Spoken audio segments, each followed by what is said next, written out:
I looked on as he opened the sixth seal, and there was a great earthquake. The sun became black as funeral clothing, and the entire moon turned red as blood. The stars of the sky fell to the earth as a fig tree drops its fruit when shaken by a strong wind. The sky disappeared like a scroll being rolled up, and every mountain and island was moved from its place. Then the kings of the earth, the officials and the generals, the rich and the powerful, and everyone, slave and free, hid themselves in caves and in the rocks of the mountains. A hydrogen bomb is a weapon that is almost beyond comprehension. A single one could kill 7.5 million people instantly and wound 3.5 million more.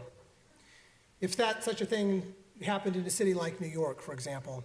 And that is to say nothing about the millions who would be affected by radioactive fallout. One weapon, 10 million casualties. And humans, we have about 15,000 of these weapons currently in our planet. Now, Tolkien wrote The Lord of the Rings right at the time that hydrogen weapons were first being developed and tested. And it was the first time in human history that human beings had the capacity to bring about the apocalyptic vision of the opening of the sixth seal in the Revelation. There is no defense against these weapons other than hiding in shelters or in caves. And it's only fear, it's fear of retaliation, that really prevents their use.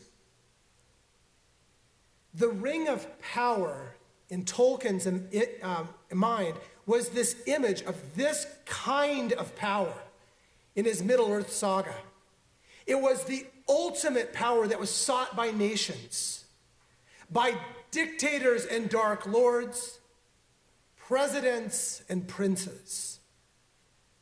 This ring stood for ultimate power.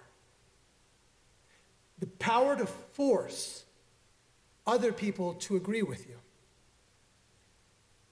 The power to put yourself above others. The power to make you supreme. Power. It defines so much about how we live as nations, or at work, at school, even at home. Who has power? Who gets to say how things are going to be? Who has the power to determine the order of things? It began with the forging of the great rings. 3 were given to the elves, immortal, wisest, and fairest of all beings. 7 to the dwarf lords, great miners and craftsmen of the mountain halls. And 9 rings were gifted to the race of men who above all else desire power. For within these rings was bound the strength and will to govern each race.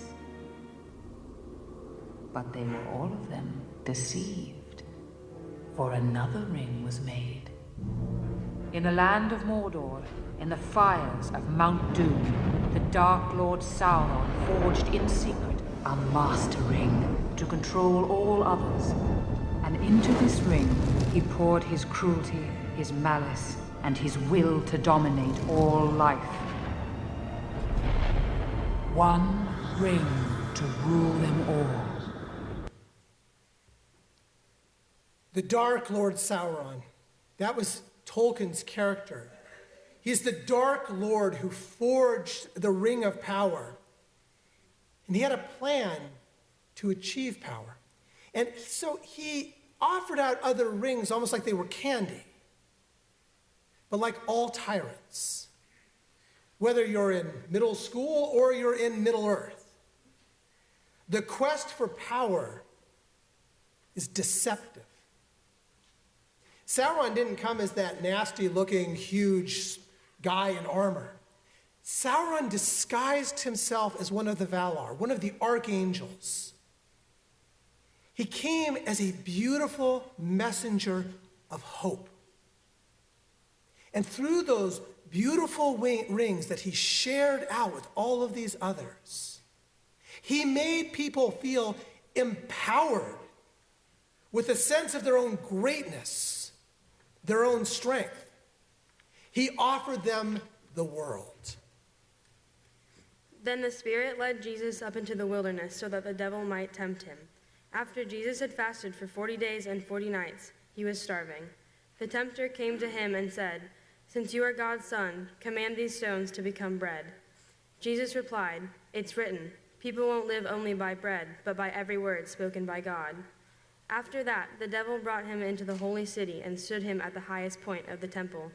He said to him, "Since you are God's son, throw yourself down, for it is written, I will command my angels concerning you, and they will take you up in their hands so that you won't hit your foot on a stone." Jesus replied, "Again, it's written, don't test the Lord your God." Then the devil brought him to a very high mountain and showed him all the kingdoms of the world and their glory. He said, "I'll give you all these if you bow down and worship me." Jesus responded, "Go away, Satan, because it's written, you will worship the Lord your God and serve only him." The devil left him, and the angels came and took care of him. Power promises you the world. Power promises to fix your problems.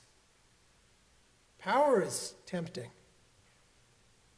To gain power, prestige, popularity, you're tempted to compromise a bit of your integrity.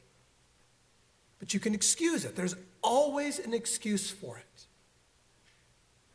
A while back, I was on a response team. It was a national team, and we were looking into clergy misconduct. And so this, for the most part, this was a sad job. We were looking into married clergy who had had affairs, which obviously they knew they had compromised their marriage covenants. And so my team was looking into why. Why does this happen? And so nationally, they did dozens and dozens of interviews. And there was one thing that was in common to all of them, 100%.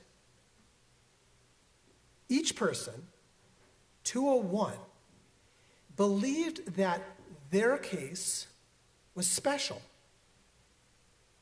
Every clergy person who had violated their marriage covenant in an affair had convinced themselves that their situation was special, that it was understandable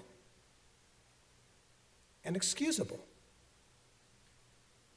Thus is the power of deception.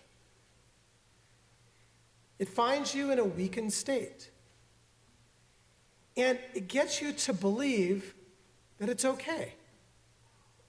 It's okay to use your power to serve only yourself, to make yourself feel powerful, or even just to feel loved. To take the ring that is offered and use it. All you have to do is compromise yourself, sin a little, and maybe even in secret.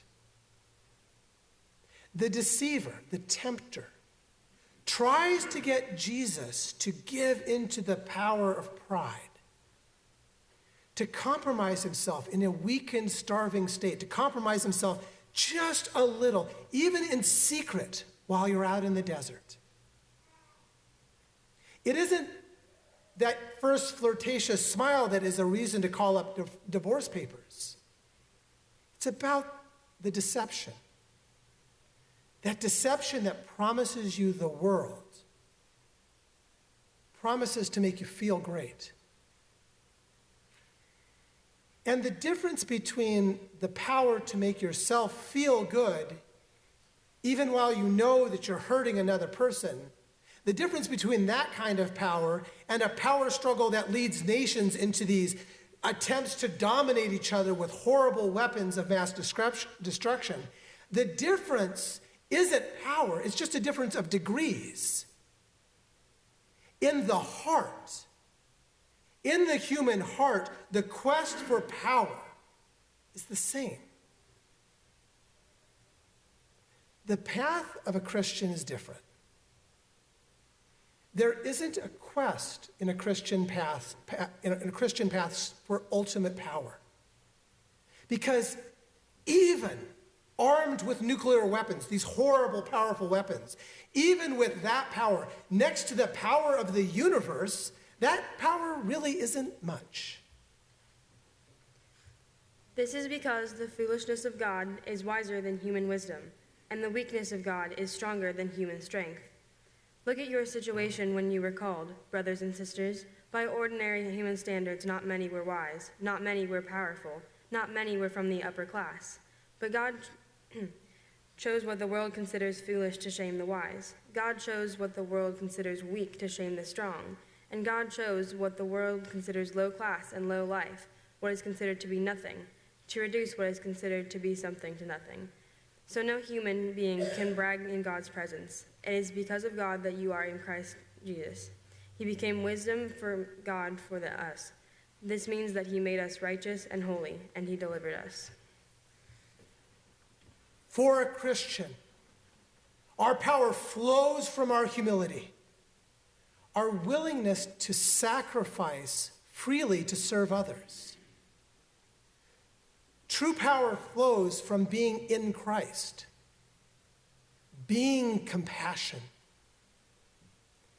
There is a point in the saga of the Lord of the Rings that Frodo, the little guy that was tasked with getting rid of the Ring of Power, feels like he can't do it.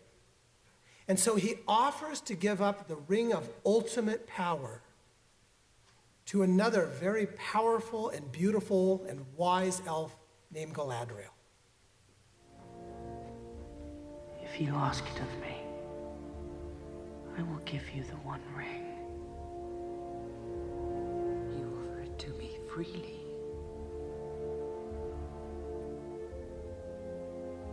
I do not deny that my heart has greatly desired this.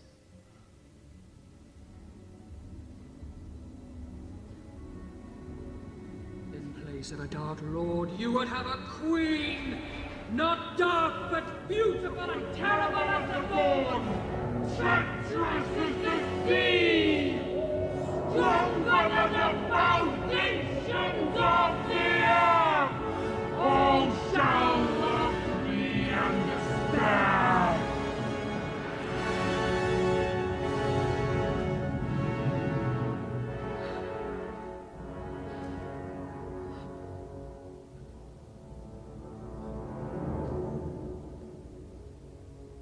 Pass the test.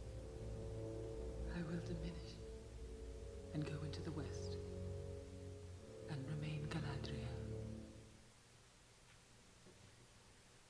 All of us have a choice.